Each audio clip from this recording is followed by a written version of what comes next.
Джеффри, давайте поаплодируем ему, да, представитель ЮНИСЕФ. Assalamu alaikum. Navroz Mubarak to everybody. Hammaga assalomu alaykum, Navruz muborak bo'lsin. I'm Jeffrey from UNICEF. Men ismim Jeffrey, UNICEF vakolatxonasida ishlayman. So first of all, it's a pleasure to be here. Eng avvalo bu yerda sizlar bilan bu festivalni nishonlash men uchun katta sharaf. And especially to see our children. Ayniqsa bolajonlarni ko'rish juda ham katta quvonch bag'ishlaydi. At UNICEF, we believe that all children are born equal.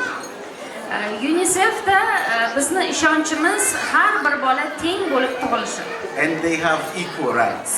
va har bir bola teng huquqqa ega.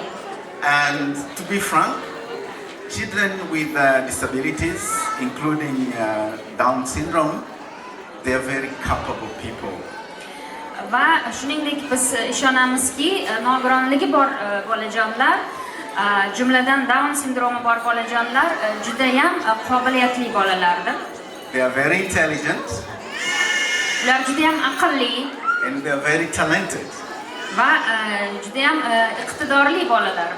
Now, the fact that some of us don't know how to teach them Lekin albatta ba'zilarimiz ularni qanday o'qitishni, qanday tarbiya berishni bilmasligimiz mumkin. does not mean that they cannot learn.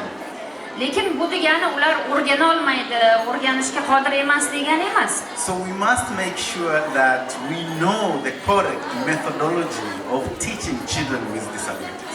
Shuning uchun biz nogironligi bor bolalarni qanday o'qitishni, to'g'ri o'qitish usullarini, metodologiyasini bilishimiz kerak. And this is what is happening now in Uzbekistan. Va darvoqe O'zbekistonda hozir aynan shunday jarayonlar bo'lib o'tyapti. The government has enacted a law recognizing the rights of people with disabilities. Hukumat, O'zbekiston hukumati nogironligi bor shaxslar huquqi to'g'risidagi qonunni qabul qildi.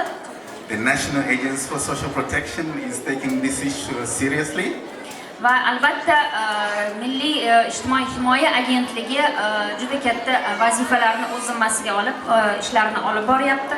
To make sure that children with disabilities have access to education. Ya'ni bu agentlik nogironligi bor bolalar ta'limdan foydalanish imkoniyatiga egaligi bo'yicha ishlar olib boryapti. Have the opportunity to display their talent. Shuningdek o'z iqtidorlarini namoyish qilishga imkoniyatlar yaratyapti. Thank you so much. Katta rahmat. Bugun mana 23-mart Toshkent shahrida O'zbekiston mehmonxonasida katta festival bo'lib o'tdi. Down sindromli bolalar qatnashdi. Bunda hammasida biz Andijon viloyatidan 13 nafar bola bilan keldik. Bu yerga kelishimizga Aziz Artekovna bizga juda ham katta yordam berdi. Biz kelib ketishimiz, shu yerda qolishimiz, joy masalalari bo'yicha hamma yo'lni ta'minlagani uchun ularga o'z minnatdorchiligimizni bildiramiz barcha onalar nomidan.